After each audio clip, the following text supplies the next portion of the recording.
In this video, you will learn how to open a RIA money transfer account. First, visit the RIA website or app. Go to the RIA money transfer website or download the RIA app from the Apple App Store or Google Play Store. Click register. On the website, click the register button located at the top right of the homepage. In the app, tap create a free account. Select your country. Choose your country of residence from the list provided. Enter your phone number. Input your personal phone number. RIA will send a verification code to this number. Verify your phone number. Enter the 6-digit code that was sent to your phone and confirm the number.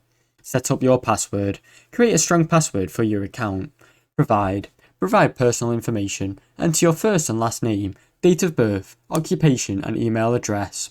Agree to the terms and conditions. Read and accept RIA's terms and conditions and even the privacy policy.